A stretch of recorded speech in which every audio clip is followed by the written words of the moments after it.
Good afternoon. Thanks for joining us for this News Channel special report. I'm Beth Farnsworth. Governor Gavin Newsom is holding a news conference to talk about the state's COVID-19 response. Let's listen in now live.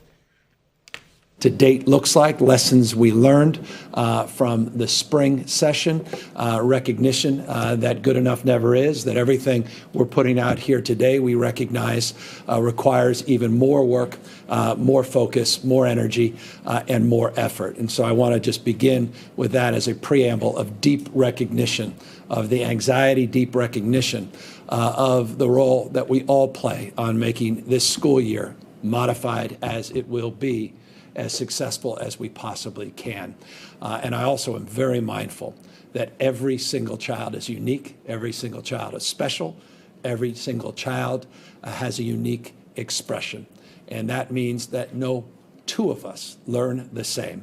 And as a consequence, this conversation we'll have here today, a conversation where we're going to invite in a number of educational leaders to participate in this conversation, means something differently for each and every person watching. And I'm very, very cognizant of that. And I recognize that our role, our responsibility is to do everything we can to tailor and individualize to the unique needs of families and individuals that we're here to serve. But let me begin with a predicate, not just a preamble, and that is safety is the foundational first approach that we look at, the lens to which we advance all of our decision making. Safety for our students and safety for those responsible for educating and supporting our students. Clearly our teachers, but also we cannot forget our bus drivers. We can't forget our janitors. We can't forget all of the incredible support staff that we also are entrusted to support and protect, to keep healthy. One of the things we did a couple of months back in recognition that we needed to have time to prepare in terms of focusing on preparing the physical environment, because again, our commitment, our default long-term is in-person instruction. The social-emotional benefits of in-person instruction are self-evident. The need to develop relationships, develop connections, to be inspired by a teacher or a magical moment that changes the trajectory of one's life.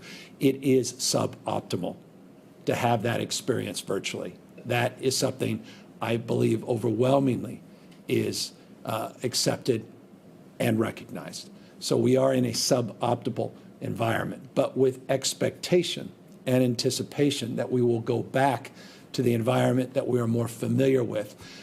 We wanted to make sure that our schools had the chance to be prepared in that respect, to have the procurement of PPE, face shields, face covers, thermometers, hand sanitizers, and the like. And I just want to remind you that the state itself, in anticipation of reopening our schools to in-person instruction, has provided already millions and millions of masks and face shields, tens of thousands of thermometers, and 1.5 million gallons of hand sanitizer. I recognize that's not enough, and I'll talk in a moment of what we were successfully able to do with the budget to provide an unprecedented amount of resources to supplement what the state has already provided.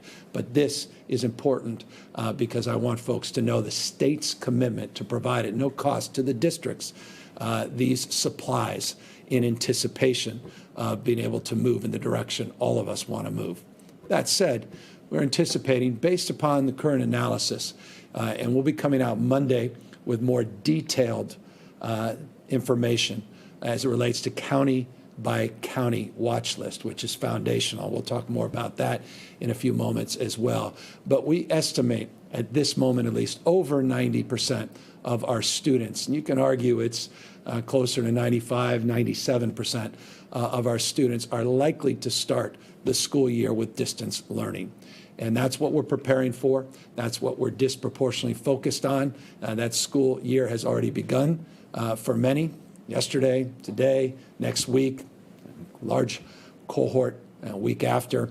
So school year is upon us, and we are now just beginning this journey together on a more robust approach to distance learning in this state.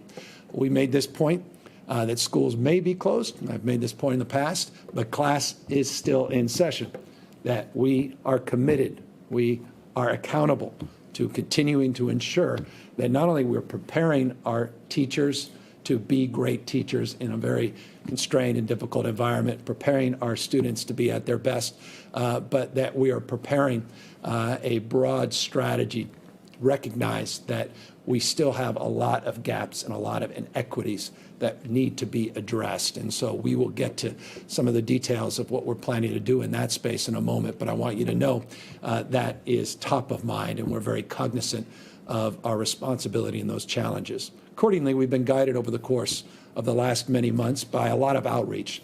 I want to thank, and he'll be on phone in a moment, our Superintendent of Public Education, the work CDE, California Department of Education, has done in terms of their outreach, formal, informal, surveys that they've put out, surveys that the state has put out, other organizations, nonprofits, NGOs have put out, really trying to get a sense of where school districts are, where parents are, and where our workforce believes we need to go as it relates to supporting our efforts on distance learning. You'll just see three specific surveys on this slide that represent different times and different questions related to our preparedness. You'll see that first comment, or rather first stat, 96.1% of school districts that reported they were at least starting to provide technology for students for distance learning. This was at the end. This specifically was a survey from May 15th to the end of the school year where we were all rushing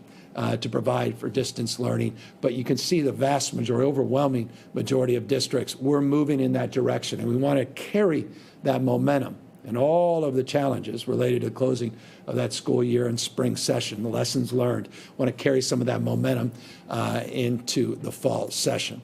91% of parents in another survey, this was done in late July, say that they have the technology needed for distance learning. Now, I recognize you get under those numbers. What does that mean? One laptop for four members of the family, that's not adequate. Download speeds that may not be top of class. All of those things are self-evident in terms of our concerns, but you get a sense of where parents at least felt they were as it relates to just basic technology needs for distance learning. But when you get to the issue of confidence, when you get to an issue of more nuance, you can see a smaller number of people, districts, students, and families feel that they have ultimately the kind of capacity, understanding, ability to utilize this technology in a meaningful and more robust manner. And so we talk in terms of bridging the digital divide. It's not just about Wi-Fi hotspots and not just about what you plug those virtual hotspots into. It's also about something much richer, much deeper. That said, we put out new requirements. Not every state did this. In fact, I would argue the vast majority, based upon our analysis of states, have not done this, but California did. We put out expectations, guide rails, with real money, and I'll get to the money in a moment, with our expectations for our statewide requirements as it relates to what distance learning would look like. The reason we were able to do that is we had enlightened leadership in the legislature that was committed to that cause. Obviously, the great support, the Superintendent of Public Education and Linda Darling-Hammond at the school board here you'll hear from in a moment as well. But we were able to have clarity in terms of our conviction that we believe that distance learning was likely to happen based upon community spread of COVID-19 and the background rates. And so we had time to really be deliberative, time to work with the legislature on protocols, processes, on budget language to really condition requirements with funding. So it's really about local flexibility at the end of the day, but with real accountability in terms of minimum requirements. Those include access to more devices for those that don't have them, more connectivity, quality connectivity, daily interaction. Look, as I said, digital, or rather distance learning, is suboptimal.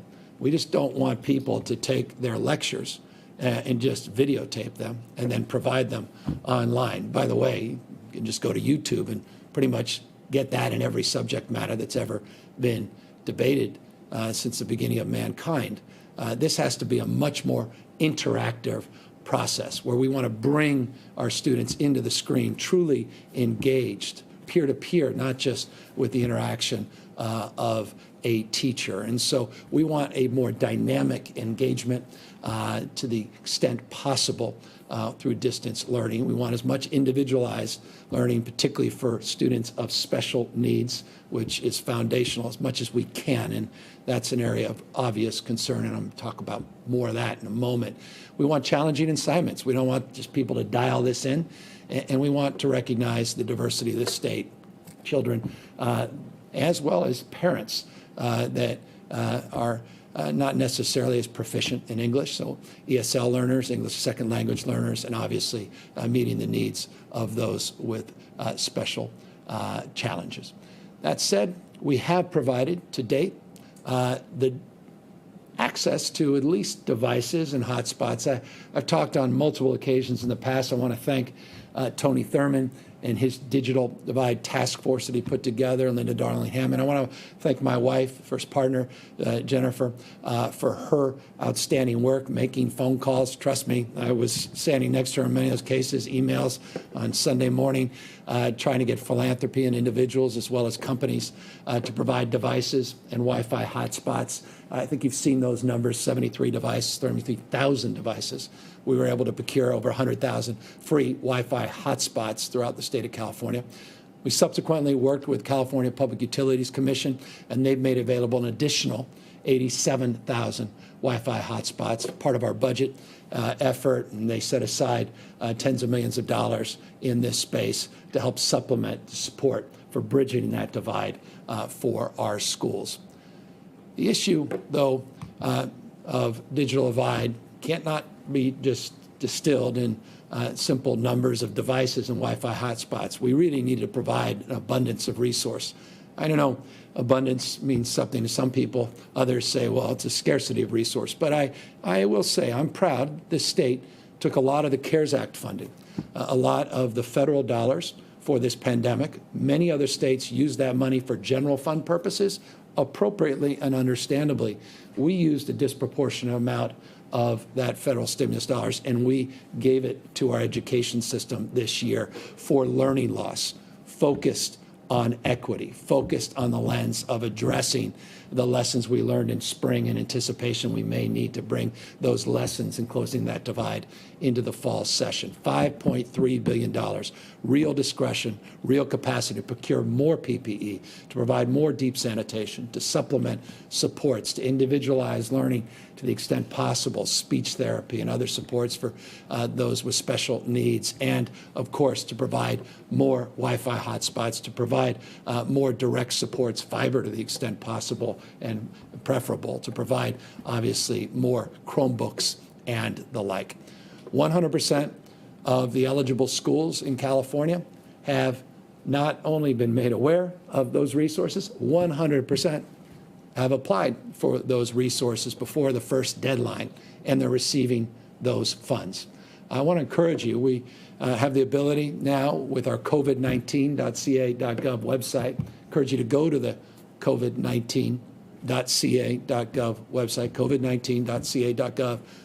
Go to the site, and you can learn to see exactly what your school district, what their allocation was of that $5.3 billion. You can see here on this slide, $450 million went to LI Unified School District, Fresno receiving about $87 million, Elk Grove, $44 million. These are just examples of the money being distributed, available, ready, with flexibility, focused on the issue of learning loss.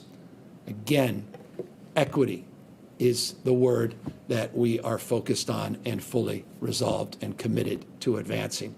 When you look at the distribution of funds, if you allocate them equally, you're not allocating them equitably.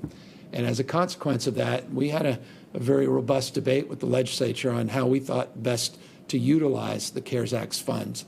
81% of those funds, we landed on that number. We wanted to prioritize for this cohort of individuals, low-income students, students with disabilities, foster youth, homeless students, and those English language learners.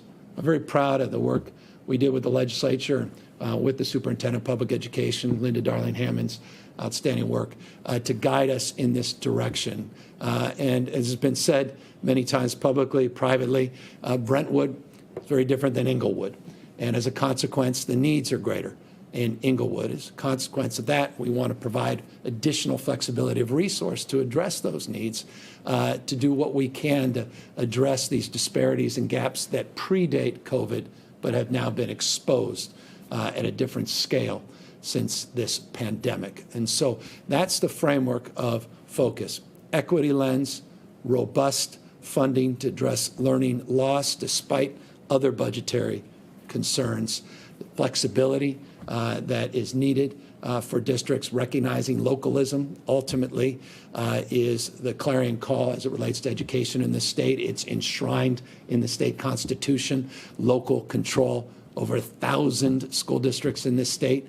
So it truly is bottom up, but bottom up this year with guardrails and real money and real expectations in terms of the supports that we expect to see. With that, I want to just express my deep gratitude for the support we have received as a state through his leadership. It has been demonstrable throughout this pandemic. Tony Thurmond has been not only an advocate in his role as superintendent of public instruction in the state of California, but he's an incredible partner to the state and state agencies in his ability to convene people, his ability to work with local districts and do the work that his task force has done, including key legislative leaders. I want to thank them as well for their support and participation. Has helped us not only procure and identify the capacity in terms of philanthropy and more devices and Wi-Fi hotspots, but to do something else. And he can, I hope, talk to this, but please, Tony, talk, he's on the phone, about more broadly your feelings about where we are and where we're going together. But I did want to just acknowledge your work, and I pointed this out. Tony, you may not be able to see this on a slide. The work you did with Apple, T-Mobile, Office Depot, we put out Staples, they all deserve credit, Edison, that have set aside hundreds of thousands of devices for California schools. That may not seem that interesting or even impressive, but there's a global demand for supplies, for Chromebooks, and for equipment for education. I don't want to say it's equivalent to the PPE stress that we all had early on as it relates to supplies, but supplies are constrained and they are not as abundant as they once were. And I just want to thank the superintendent for working with these companies to set aside and prioritize the access of quite literally hundreds of thousands of these devices for our school kids. It's a perfect example of something that may not have gotten a lot of attention, but was a lot of work. And he led that effort, as well as making a point that we followed up on. It's this last point on this bullet. And Tony, I'll turn it over to you right after this. And that is to see if we can leverage our purchasing power outside of just the school districts working with CDE, California Department of Education, but how about the state coming in with all our purchasing power and doing a device state negotiated master contract so we can bring down the cost, again, buy at scale, more competitive capacity to get lower costs. That's exactly what we're doing. Thank you, Tony Thurmond, and Mr. Superintendent, please, if you could just add your voice to all of these efforts. Thank you, Mr. Governor. Thank you for your leadership. It's an honor to work with you and the legislature and the State Board of Education on doing the things that we need to do that, in my estimation, amount to the most difficult circumstances that we will probably encounter in our lifetime. It is just that. It is a pandemic of worldwide proportion, and its impacts on California and our nation are just significant. But I am grateful that we live in a state that is led by a governor and a legislature that have made $5.3 billion available to support the needs of distance learning. Let's face it, 97% of our schools or so are in distance learning, at least to start, as a way of being safe until we know if the conditions will change to allow what we know all of our students need, in-person instruction. But until we get there, we open in distance learning. We approach this with safety. It is so important to have had those resources. That $5.3 billion is just incredible. Thank you, Mr. Governor. Thank you to the members of the legislature. Like the governor said, we approach this in our work, but we also approach this as parents. And I want to, I'm also a parent of California students. I just want to acknowledge first how difficult this is right now. And in spite of how difficult it is, everyone is leaning in. I mentioned our governor and legislative partners. I want to acknowledge students and parents, teachers, principals and superintendents. Everyone is just leaning in to figure out how to make this happen. One thing that I've noted is that for every piece of guidance that any of us puts out, the pandemic is constantly changing, and we've all had to be constantly changing. The governor does these press conferences on a regular, is always giving new updates. We've tried to provide updates to the field on a regular basis, but our parents and students and educators are constantly adapting. The beginning of school is always a time that's both exciting and filled with anxiety. I would say that that's mounted to a higher level now because so much has gone into preparation for months. We've all been providing guidance, but the pandemic changes, so then we have to change the guidance. So things are just moving. I just want to acknowledge that. This is a difficult environment to work in, but I want to applaud the resolve and resilience of everyone, students, parents, educators, administrators, all leaning in together. Our county superintendents are so important to this process. They convene regular meetings of all of our 1,000 school districts. It has taken just that entire partnership to get where we are. And where are we? Schools have opened in some districts, and many are poised to open in just a few days. In many cases, the resources are there, and in some cases, we're still scrambling to get resources together. But we're all leaning in because we recognize that we can do more together. On the issue of devices, as the governor points out, is critical. We prefer to be in an environment where students have computing devices and connectivity. We've worked with Apple and T-Mobile to connect them directly to districts that are still looking for devices. For those districts, we want to remind you that you can use your learning loss mitigation funds to purchase those computing devices at a discounted rate. These devices are internet connected, and they also can work across all platforms, regardless of whatever platform the district uses. As the governor has pointed out, there is a run on supply worldwide. There just aren't enough computing devices, but Apple and T-Mobile have prioritized devices. Staples and Office Depot have prioritized the devices for our schools. Our team, Mary Nicely, in our office has really worked with our districts and our school associations to identify where the need is. A number of companies have come forward. I want to acknowledge PG&E, who's making a contribution to support some school districts that are in areas that have been underserved and need computing devices. We'll have more information to announce there. We know that there's been a digital divide, but our effort is to provide technology during the pandemic and to use the Digital Divide Task Force to once and for all close the digital divide. We're focused on the short-term needs, but also keeping our eyes on the long-term needs that we know that we have communities in residential and rural communities that do not have access to broadband. They don't have the infrastructure, and I know that there are proposals in the legislature to do so. As the governor says, we need federal support to support building that infrastructure. We need resources for our schools, and so that's where we all are. We're leaning in, and I like to say that we should just focus on the three buckets that I think are probably the most important in my estimation. One is safety. I appreciate that the Department of Public Health and the governor have given us a metric for when schools should be closed. That metric is really clear. If you're on the watch list and you haven't been off for 14 days, that's a really clear metric, and I think that's important. I know there's still lots of questions about, how guidance is going to work for any waivers and things of that nature, and I think we're all, as a field, trying to work through those questions, but that's a really clear metric that I like to point to.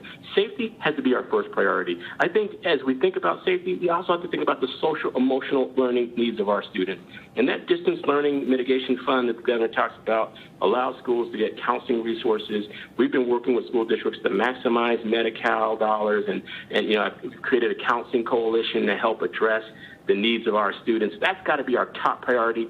You're going to hear us talk a lot in the days and weeks about helping districts improve their family engagement work and providing more professional development for educators on how to do distance learning at a high level.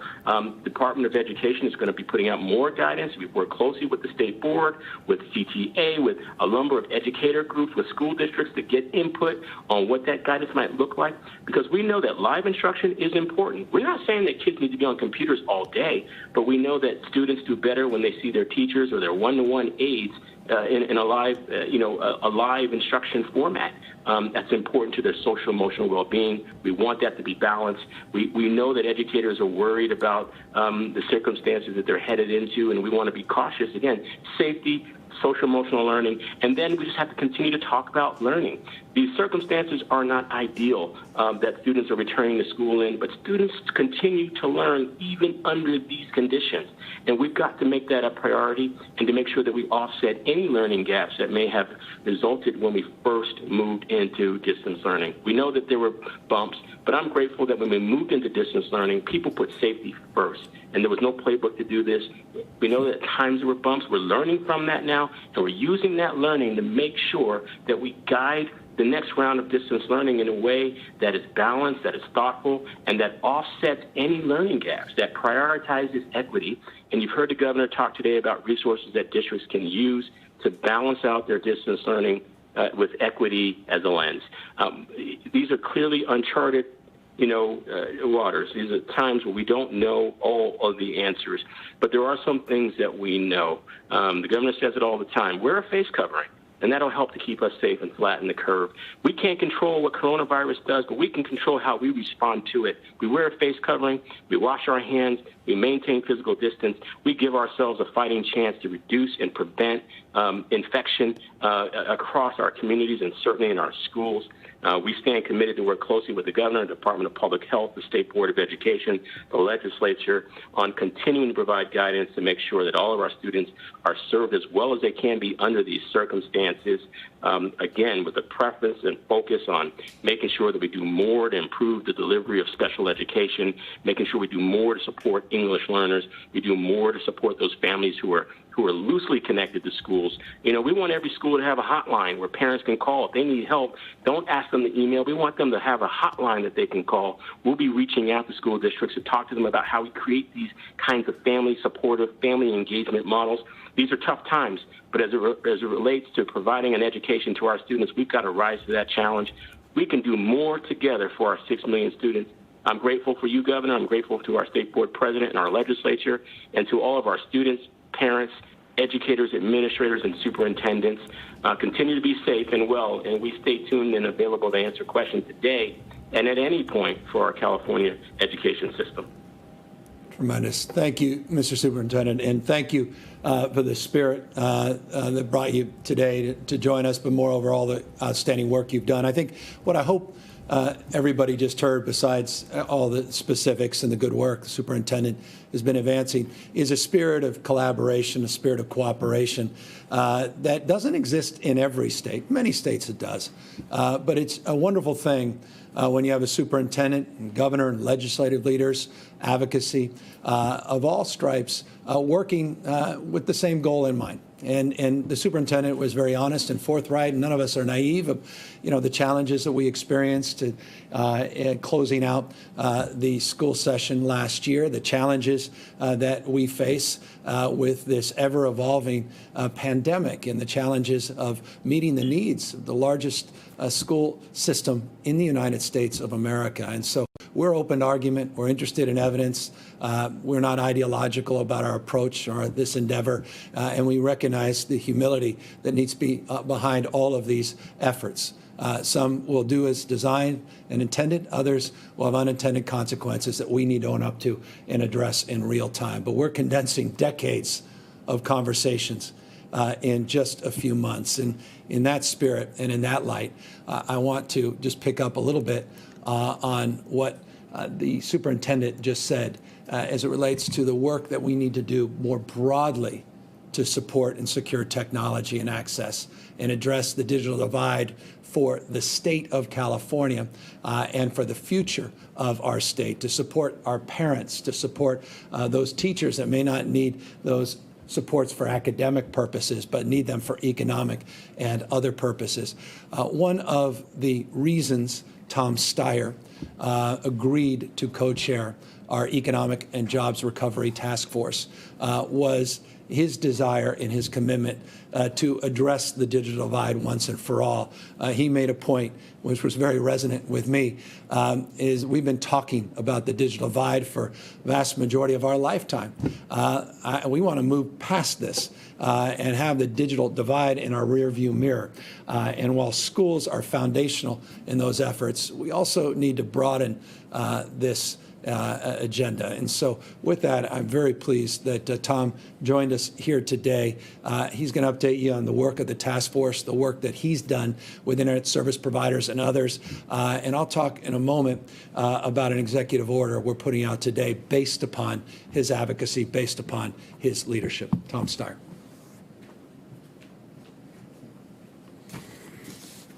Thank you, Mr. Governor. And I want to take a second at the outset to thank the governor and his team. They are working incredibly hard. They are making tough decisions every day to put the health of Californians first. And as the co-chair of the task force, I am very proud to play a role in helping advise them. We know that across the board, this pandemic, among its many profound impacts, has laid bare the inequalities that are baked into the foundation of our country and all of our systems.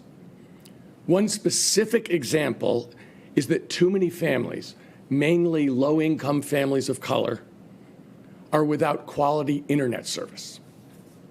The task force, as the governor said, has been focused from its inception on collaborating to help close this digital divide.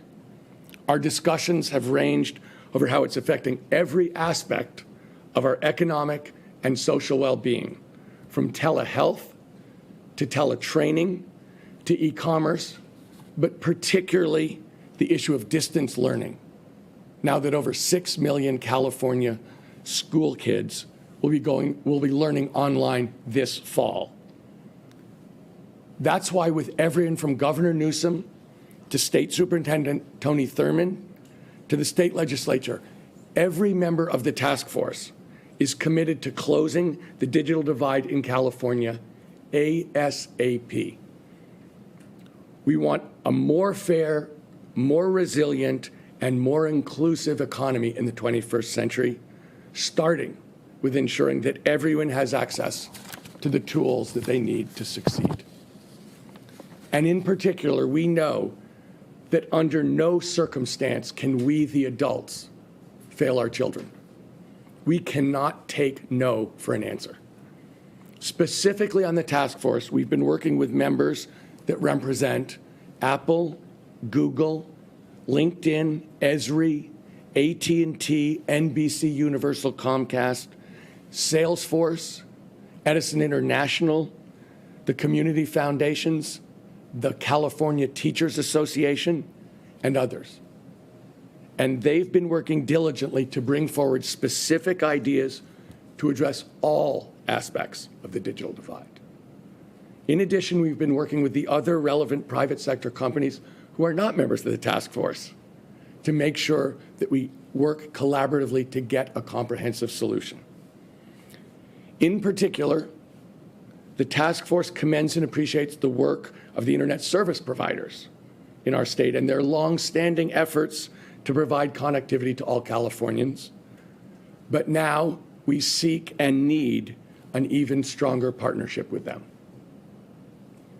During this time of distance learning and COVID-19, the internet service providers should and must increase their outreach regarding their affordable plan offerings, help deploy near-term connectivity solutions, as well as ensure that financially insecure families remain connected. We're also looking at a number of ways to provide technical support, including leveraging the community-based programs that are already working to advance digital literacy in our communities, and finding community volunteers to provide real-time assistance to people trying to learn online. Lastly, I just want to reiterate how thankful we all are to serve a governor that listens to scientists, puts public health first, and is willing to put together a bipartisan economic task force. A governor who says, put your partisanship aside, bring me your best ideas, and let's rebuild together. At a time of great division and emotion across our country, we are doing it together. That's how we're supposed to be in America, especially when times are tough. Thank you. I appreciate the sentiment, and moreover, Tom, thank you for all your outstanding work leading this task force. We were able just a couple of days ago to lay out a lot of the things that you've already accomplished on that task force and a lot of the things that we'll be working with the legislature over the next few weeks to deliver. But none is more foundational, the fate and future of the state of California, to future-proof this state, to address the issue of equity, to address this divide, again, that transcends just our school system, but persists all throughout our society, then finally dealing with this digital divide in the state of California. No reason the state of California shouldn't lead the nation in this space. That's your resolve. It's our collective commitment, and we codified a lot of that based upon guidance and support that the 100-member task force provided, based upon guidance and support that a lot of key legislative leaders have provided, based upon the expertise we're able to source at the California Public Utilities Commission and elsewhere. We've put out today an executive order, quite literally codifying a lot of those recommendations, a lot of those thoughts. We have specific goals as it relates to not just access to the internet, but quality access. And we're talking in terms of a goal of 100 megabytes of download speed, which should be a foundational pursuit for all of us across this country. I mean, that's close to fiber-like speeds, but that's where we need to be if we're going to be globally competitive and provide the quality of education, regardless of our backgrounds, that people deserve. We put out new mapping expectation. That was Tom's reference to Esri and others. New data collection, more transparency, more accountability. We have some strategies on funding, working with the legislature, and what Superintendent Thurman referenced, some of the legislative pursuits that are currently underway, and new expectation in terms of time to delivery and deployment and adoption. We also have dusted off this old broadband council that existed, in a world that no longer exists, or at least was conceived in a world that no longer exists. We're still in sort of the dial-up mode in some of our thinking, and so we're gonna be upgrading their work and put together a new action plan that has to be fundamentally reimagined moving forward. So just wanted folks to know there's progress in that space. It's in the thematic that we're advancing here today as it relates to digital divide and distance learning for our kids, but it's, again, foundational for our economic future as well. Speaking about our future, no one more committed to the future of this state than the leader, president of our school system in the state of California, Linda Darling Hammond. Many of you know her well in terms of her advocacy and support, particularly for people with special needs. The work she did at Stanford University in her own right, an NGO she leads internationally, not just nationally, connected to this cause and constantly providing leading edge thoughts and leading edge advice. We are just so blessed she took this formal role here in the state of California. But in that role, Linda has been working with local districts on the application, not of why we need to do distance learning, not what we need to do in terms of putting those guardrails in place, but how to deliver it from a bottom-up, not just top-down perspective. She wants to talk a little bit more about that work. And Linda, if you could just amplify the legitimate concerns we have as someone with my own learning disabilities, recognizing the challenges with two of my kids in that place, the needs to help special needs students in the state of California. I'd love you as well just talk a little bit about that after you move forward with your broader presentation on the work you're doing at the local level. Glad to do that, and thanks Governor, for all that you're doing to move this state forward in all the ways we've been talking about. I want to give us a small glimpse of what's happening in the field. How are our school systems stepping up in respect to all of the initiatives that we've just described? I checked in with school leaders in a number of large and small districts this week, and as the state superintendent said, educators in California really are leaning in, both on the quality of distance learning and the equity concerns that we have put front and center. We've come a long way since spring in figuring out how to do this work. When schools were physically closed in March, school districts scrambled to figure out how to purchase devices. There were supply chain problems, how to get 20% of households without Wi-Fi wired up, how to help teachers learn how to effectively teach online. Since then, a lot has happened. Our 58 county offices of education have stepped up in a big way to help districts with technology and training.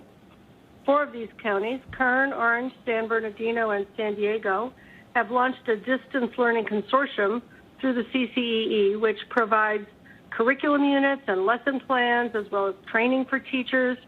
Many have created their own digital equity task forces to purchase and distribute computers. The California Department of Education and the California Collaborative for Educational Excellence have been providing guidance, toolkits, webinars, and professional learning opportunities, as we heard. Districts have spent the summer gearing up to ensure quality and equity in distance learning.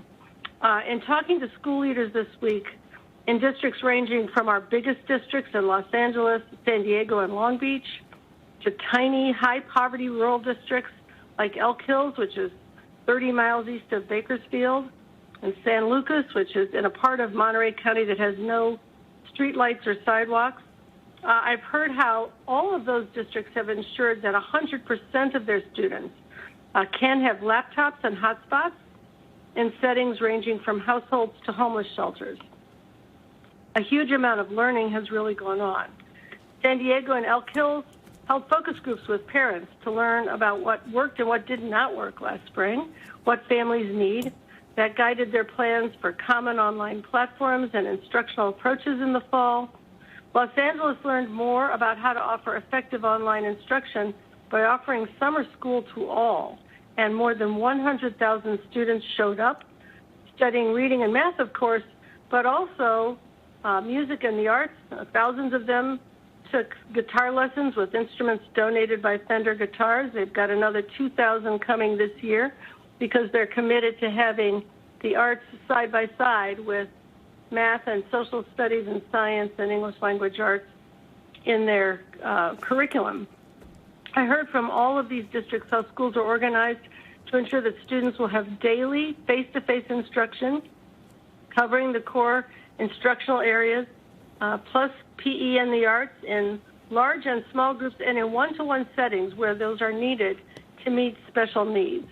And every one of these districts had really thought through how to get services, wraparound services to students with special education needs, even online, but they're interested as soon as it's made viable to bring small groups back face-to-face. The staff have learned how to use platforms and Zoom breakout rooms and chat boxes and how to work more effectively with parents and students in these virtual settings. In San Diego, parents and students, along with teachers, will have professional development at the start of the school year, August 31st for them. They'll all learn how to engage daily in the online learning and the project work that is going to occur in each of the subjects, as well as how to access teachers during their office hours for one-to-one problem solving. In Los Angeles, school starts next week. In addition to the daily classes and all their content areas, students who are in need will be able to access free online tutoring to anyone who needs it. In Long Beach, starting September 1st, the district has more than enough laptops and hotspots for every child. The courses are planned and ready. And as was true last spring, they've identified excellent teachers who do a terrific job of distance learning, who are offering classes in specialty subjects online. As many students as want to can come.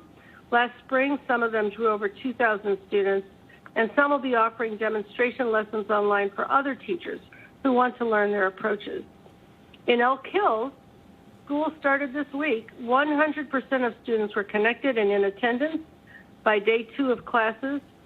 This district has overhauled all of its curriculum plans in the subject areas to use technology to accelerate learning. They've got social emotional learning leading off every day, and that's also common across these districts. And finally, in very rural San Lucas, every student has been provided with a new laptop and internet service. But as you and Tom Steyer and others were describing, Wi-Fi is still sometimes unreliable. So the district has prepared a Plan B and a Plan C. If the Wi-Fi fails, the students can call in to join the class and talk to the teacher. Students also have paper backups for backup if they can't get through online. Every week, the staff will convene to figure out how to reach any children who are not able to engage that week, including making socially distanced house calls. They've got a mobile science lab that will provide free brown bag science projects. Every week, they'll offer reasons to come to school, ranging from Music Mondays with dance videos to Travel Tuesdays with virtual field trips and Wacky Wednesdays with silly dress options and crazy hair days for online meetings with prizes from local organizations. So everyone is leaning in. The creativity that our educators are showing in addressing this moment and in keeping equity front and center in this work is encouraging. We'll certainly encounter more challenges, but California is learning how to do this work. And at the end of the process, if we continue to double down, when we go back to school in person, we're likely to have an entire school system, students and staff that are more technologically proficient, stronger connections between home and school because people have had to figure out how to do that, and more capacity to support learning progress than we had before. I'm glad to answer additional questions, particularly on the issue of meeting the needs of our English learners and special education students. I can say that in every case where I talked to school leaders, this was front of mind for them, and very creative approaches to trying to figure out how to use small Zoom breakout rooms for paraprofessionals to work with the students with special needs, one-on-one meetings with specialists, as well as with classroom teachers, and eagerness to get back to school in person. All right. And Linda, perhaps just, if I may, just because I think it's important, the guidelines we put out recently afford the ability for districts to make a determination for those with acute needs to allow in-person instruction, even with the broader guidelines we put out. Maybe you can just amplify that. I know there's additional work being done in that space, but as a foundational principle, that is one that we have advanced through your leadership, Tony Thurmond's leadership. Yeah, and we, many districts are prepared to offer small group settings, even while schools are closed, in the way that child care settings are allowed to operate, with all of the rules that you reviewed for us earlier, to be able to bring back in person those students whose needs are difficult to meet online and are much better met in person. We are working through guidance with the California Department of Public Health that should be released this coming week that will allow school districts in collaboration and consultation with their local public health department to convene these small groups of students in safe ways that allow their needs to be met in person. I appreciate that. More on that subject, but I appreciate you just setting forth the broader tenure of expectation in terms of our recognition that there are simply kids that will never, ever have that quality learning that we all desire to advance online, no matter what kind of support we provide, even if we individualize it. And so we'll require even more. And so thank you for all of your work in that space, and including just your incredible advocacy. It's a space, I don't want to get off topic, but over the last year and a half, the budgets that we have preserved, even in this economy, and the budgets we substantially enhanced last year, were in the special education space, and we recognize we have enormous amount of work still left to do. Again, as I said, closing things out. Bottom line, learning is non-negotiable, but neither is safety. With that, let me briefly go through the issue that brings many of you to these press conferences and quickly update you on the latest number of positive cases that we have brought in since August 13th.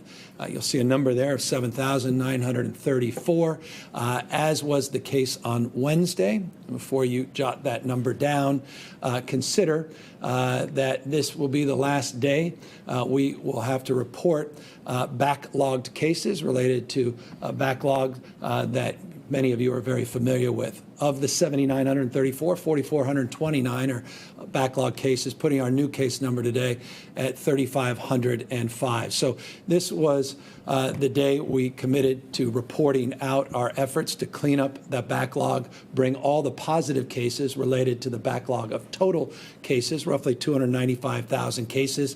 A lot of those will be deduplicated, and roughly 20,000 positives in that cohort. On Monday, we're going to break down by county a detailed list so people will have, with clarity and precision, every single number, again, on the county-by-county basis. But this completes our efforts, 100% of our efforts to address the backlog, to update our case numbers, and that's exactly what we're doing here on this slide and on this slide. Our positivity rate now in the state of California averaging 137,000 tests a day. And I'll repeat that. We're averaging 137,000 tests a day, 188,000 a few days back, 111,000 that came in yesterday. Averaging 137,000 cases. We have a positivity rate, percentage of people that test positive for COVID-19 versus the total number of people that were tested of 6.2% over the last 14-day period. Last time I presented the positivity rate, it was at 7.0%. Today at 6.2%, moving as we asserted a few weeks back and certainly asserted last week in a positive direction. You could see here, and you unpack this, the 14-day look at the positivity rate, see where it was even pre the last presentation at 7.0, over 7.3, dropping down, stabilizing, bouncing around a little bit in the last 7 or so days.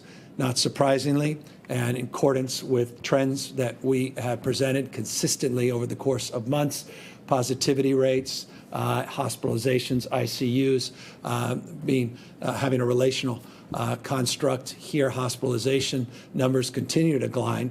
14-day number, 19.9% decrease, 20% decrease over a 14-day period. That's an encouraging sign. I remind you, as I always do, this is the total number in the aggregate. None of us live in the aggregate. Each and every one of you lives somewhere, to the extent you're watching this within the state of California, somewhere in the state. Hospitalization numbers may vary, may be very different in terms of outlook and concerns for you. That's why we have a county monitoring list, reminding you the state's population is larger than 21 state populations combined. But in the aggregate, the state of California has experienced a roughly 20% decrease in hospitalization patients that have identified COVID-19 in the last 14 days. The last slide presentation, last Monday, you saw numbers as high as 9% total capacity in the hospital system, bed capacity filled with COVID-19 patients. We're now at 7%. ICU admissions down some 14.3%, roughly 14%. Basically tracking where hospitalizations are. That's an encouraging sign. We need to see more stability. We need to see that line continue to bend in this direction. We're not out of the woods. Do not take that snapshot, by the way, of 33 or so hundred positive cases to assume anything.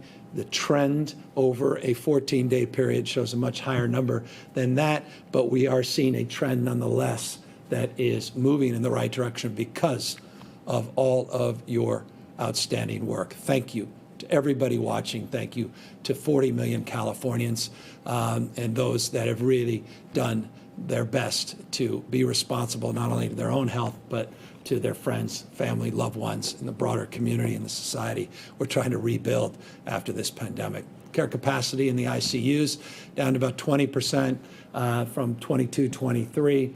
And so you see that reflected in the pie chart. Again, encouraging numbers, putting a little less pressure on the system, but again, that pressure persists in certain parts, certain regions of the state, disproportionately now, as we've been very clear about in the Central Valley, 8 counties that continue in that valley to be top of mind of concern and consideration. But even in the Central Valley, we're seeing in most cases, not every case, most case, a rate of growth that's beginning to decline, but still growth that is of concern. As the superintendent said, I don't have to always say it, please wear a mask, continue to physically distance. These are rules and guidelines that we put out within our education system when, not if, we reopen for in-person learning. That will happen, if you ask when that will happen, sooner than later if we continue to wear a mask and continue to take seriously the need to physically distance, including this weekend, where we now have a new flex order that just came out from Cal ISO, independent system operator. That basically means those are the experts as it relates to energy consumption in the state. They wanted me to tell you that this flex warning that they put out today means it would be helpful to the entire electrical delivery system in the state of California if you can, to the extent warranted and possible, reduce your electricity consumption between the hours of 3 and 8 p.m. We're seeing triple-digit temperatures. I think I read they're anticipating Death Valley temperatures to go to a record of 127 degrees. That's in our state.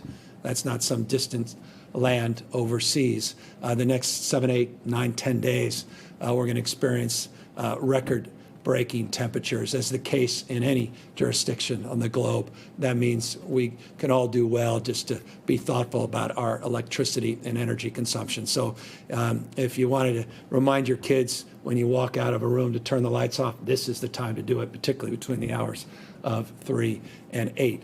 When you're out there this weekend, because of those triple-digit temperatures, we encourage you to physically distance, avoid as much mixing as you possibly can, maintain your vigilance as it relates to your own personal hygiene, and washing your hands being the most impactful thing you can do. So that's a very long-winded presentation. Forgive me, but I don't know anything more important to parents out there in the state of California than the subject matter that brings us to this hour. And I also want to just again thank the head of our State Board of Education, Linda Darling Hammond, and thank the Superintendent of Public Education, Tony Thurmond. Thank you to the co-chair of our Economic Recovery Task Force, Tom Steyer, for their participation, their presentations here today, and all of them stand by with me to answer any questions. Hannah Wiley, SAC B.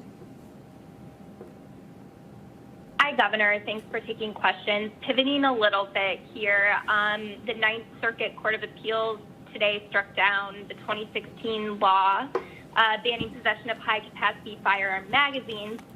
So my question is, do you plan to take action? Will California respond to this? And what's the next step moving forward on California's part? Well, I'm very proud of working to lead that effort, also working with legislative leaders, Governor Brown, others that were instrumental in advancing that collective cause. California's leadership as it relates to gun safety, second to none in this nation.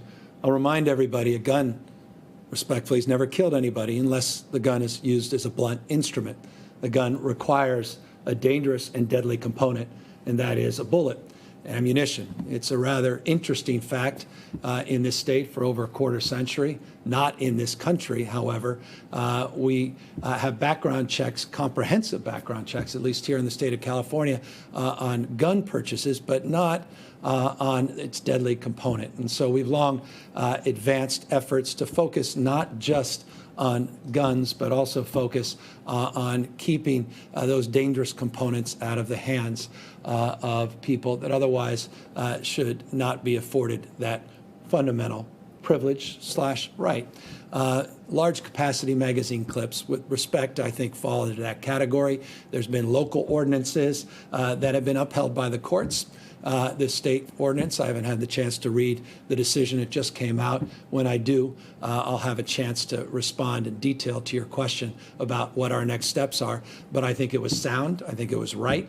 And I think that the overwhelming, I know the overwhelming majority of Californians agreed when they supported a ballot initiative that we put forth asking them for their opinion on this subject as well.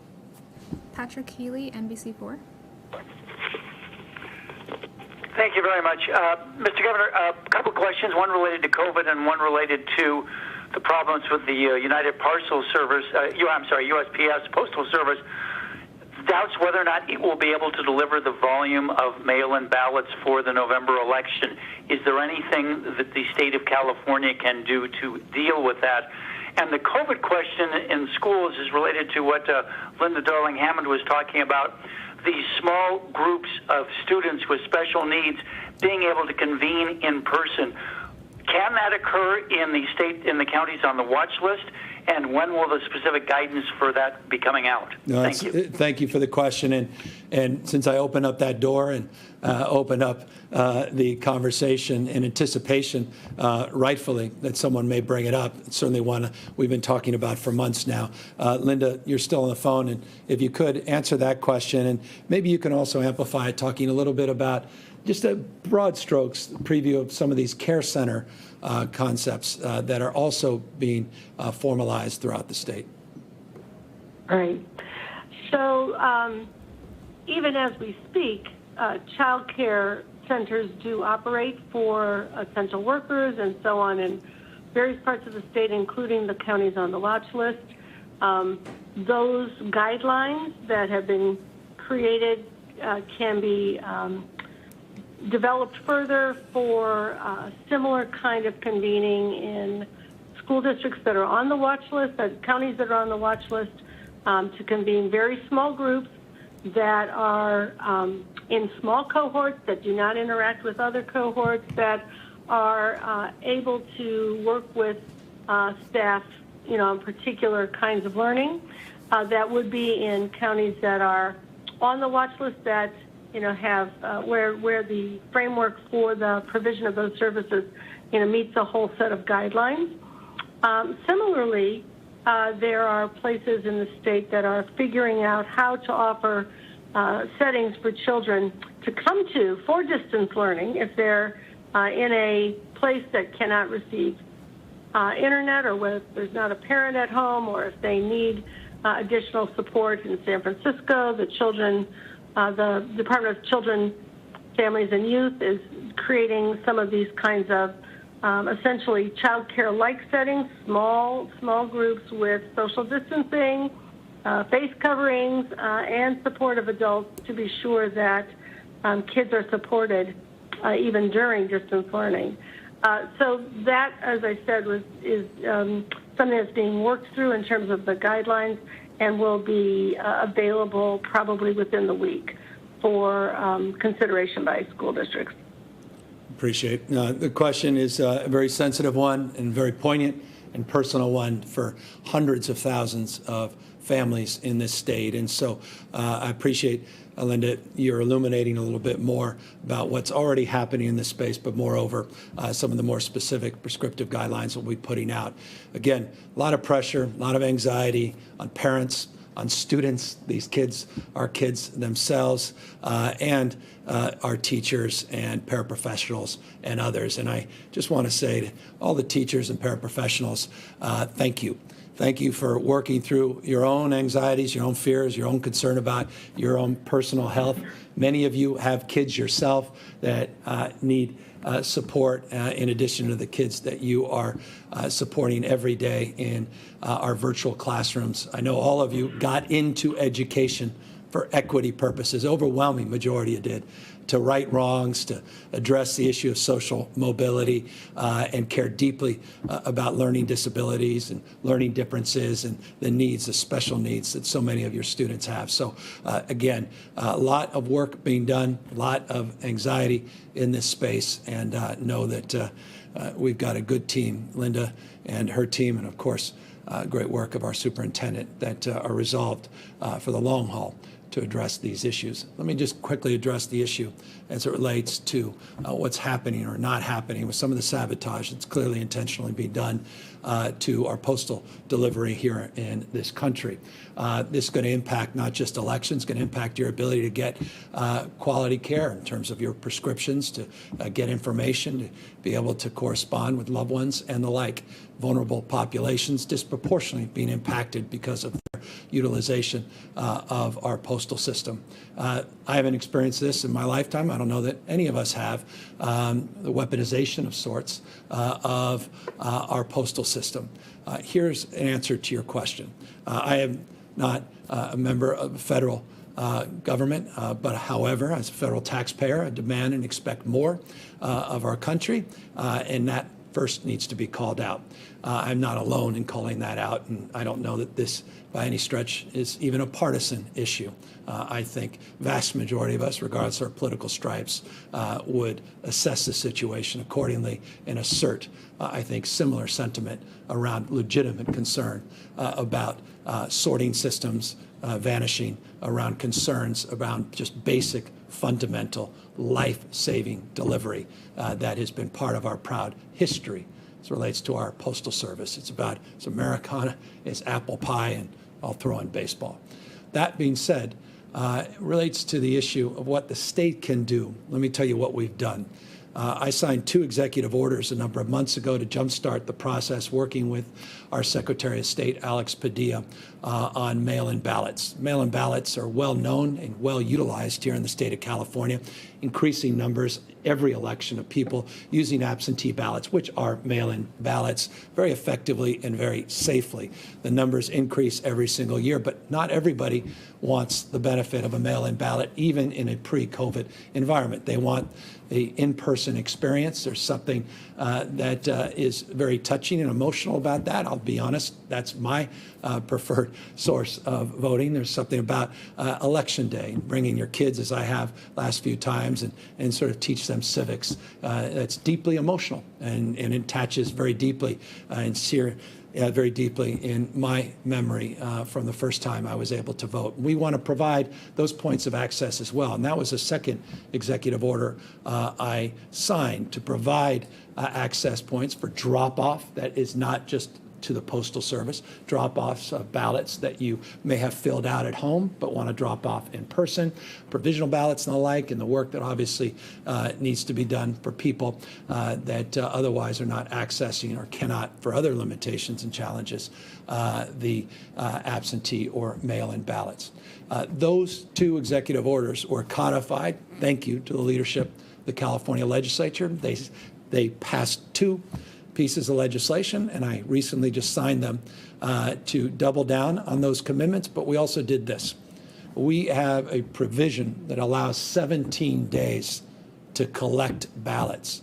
If it's postmarked, we will give the ability for our registrars to get those things collected and, moreover, certified, but over a 17-day period. We thought that was important with all the uncertainty of COVID. We didn't realize how prescient, not just important, that now appears to have been with what has happened with some of what I would describe almost as vandalism of our postal system.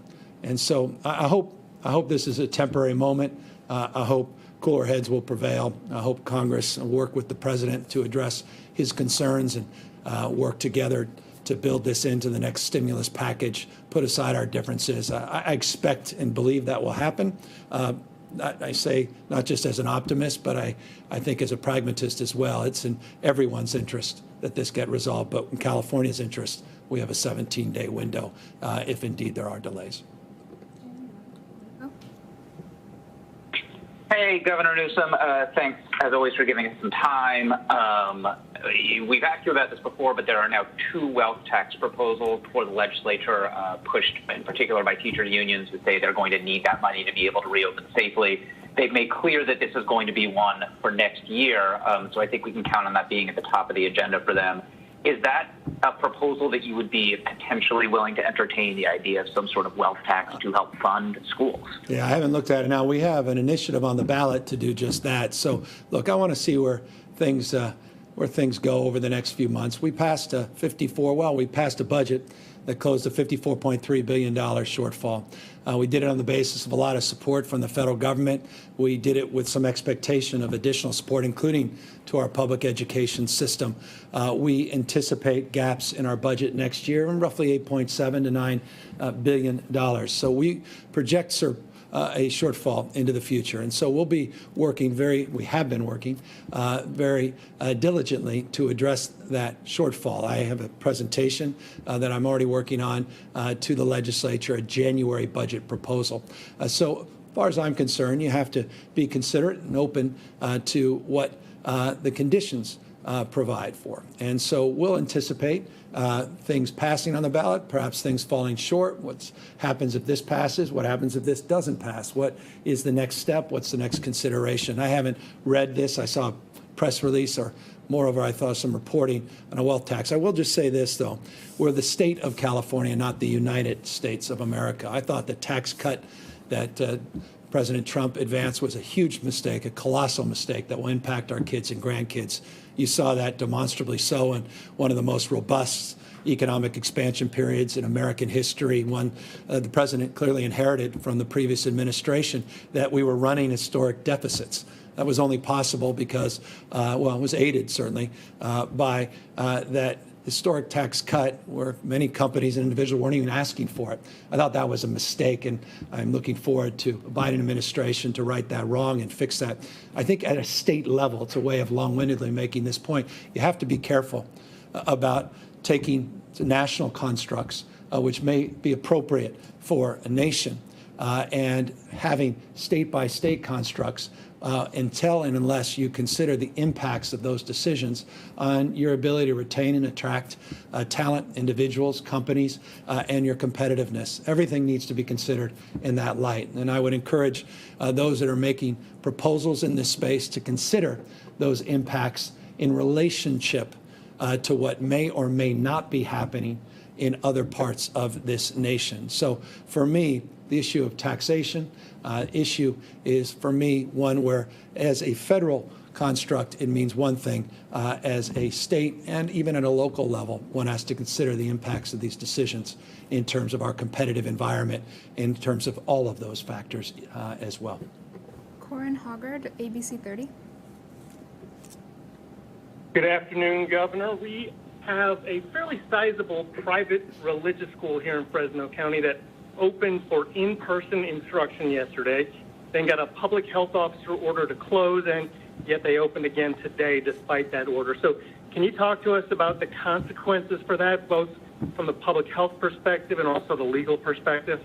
Yeah, I mean, I grew up, I had the privilege of at least a moment of education in Catholic schools. We were taught to respect rules and regulations, and so I'm disappointed, obviously, that they're not abiding by their local health officer, whose purpose it is simply to keep people healthy, keep people safe, not only the kids, but the leadership of that school and others. So by definition, I'm disappointed in that, particularly as someone who grew up in the church and has profound reverence, not just respect for its teachings. And maybe this, for me, not maybe, this provides a bit of a disconnect in that respect, because I think we operate from a communitarian perspective, at least in terms of the religious teachings that I was afforded. And I think as it relates to this pandemic and how easily transmitted this disease is, and how impacted this state and our economy and our nation and the world has been, that we'd all do well to abide by our local health officers. And so the system we set up was designed exactly as it's now operating. The local health officer doing the right thing to the extent that this school, unfortunately, is choosing not to model good behavior and doing the right thing. And to the extent that the county will be involved and to the extent the state needs to be involved, we'll consider that.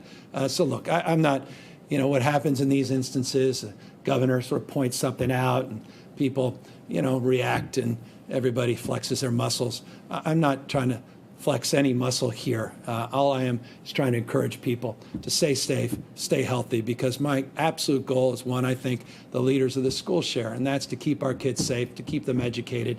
Our default remains in-person education for all of the reasons that we've stated and all the reasons I know that the leadership of that school believes in.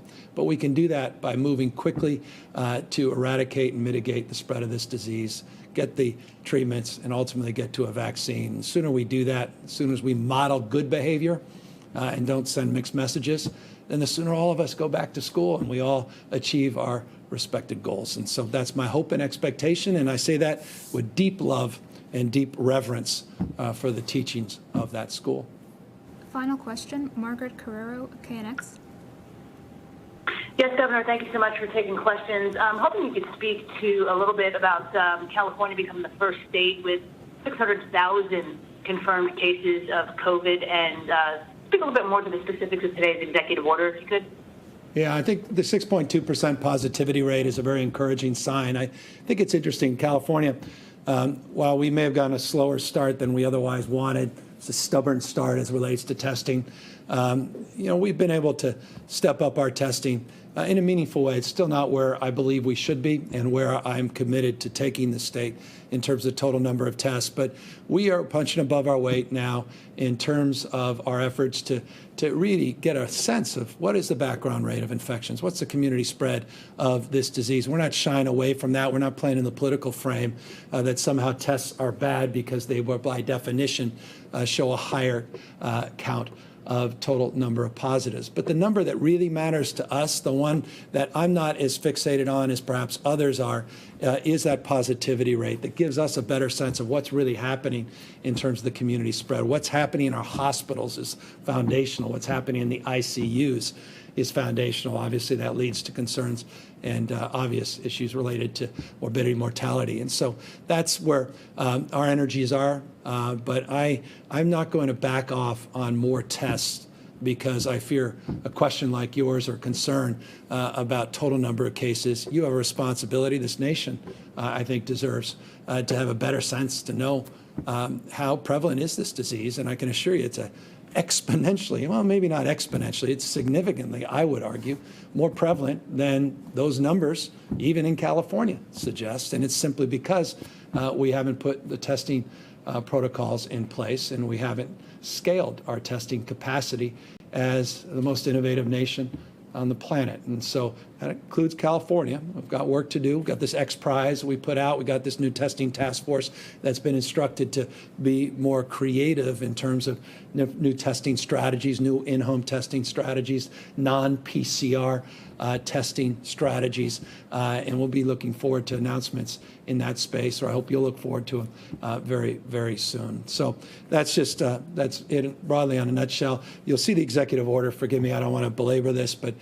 we have that executive order. It should be up online and available to you. It's multiple pages. You'll see the details in the executive order in terms of this broadband council and some of our new goals and expectations on 100 megabits and bytes rather, and other strategies to improve and expand our efforts that Tom and his team have been working on for many, many months. So that's a long day for all of you that have been tuning in. Thank you for privilege of your time and attention. I want to thank my team, Ben Cheetah in particular, for all his hard work in terms of the education guidance. And Dr. Pan is with us today and her outstanding work working with the counties. They'll be working overtime this weekend to clarify any final details. So we really wanted to get that presentation to a point where everybody's 100% on the same page, and that will happen Monday.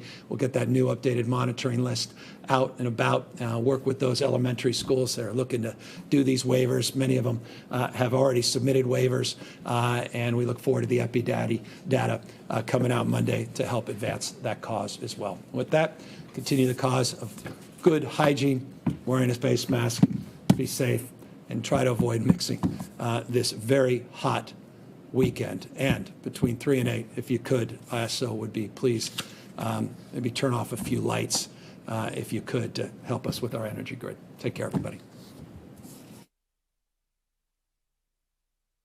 Governor Gavin Newsom just referring to the flex alert that is now in place throughout California because of extensive heat that is starting today and will linger into next week. The big focus of today's update on COVID-19 was California's education, teaching, and learning during the COVID pandemic.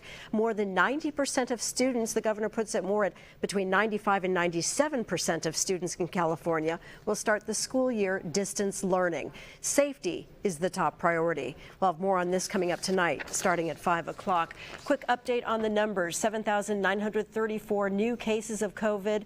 The breakdown really is 3,505. Those additional 4,400 were backlog cases. So 3,505 new cases of COVID. Looks like the hospitalization rate has gone down 20%. 5,189 patients in California hospitals right now. 1,684 are in the ICU. 188 new deaths reported today by the governor. Daily average for testing, 137,000. New testing task force now in place. That includes also the proposal of a new rollout at home test, kind of like a pregnancy test. This is something that we touched on with our local infectious disease doctor last week. We'll have more information about that coming up next week. 14-day positivity rate, 6.2%. We will have continuing team coverage of the impact the coronavirus is having up and down the coast. That's coming up on your local news channel at 5 and 6. Santa Barbara County is also scheduled to hold a news conference this afternoon at 4:30. You can watch that live right here. And you can visit our mobile app and our website for updates anytime. Just head to KEYT.com. We'll see you back here this afternoon at 4:30. Stay with your news channel for breaking news updates on air and on all your devices.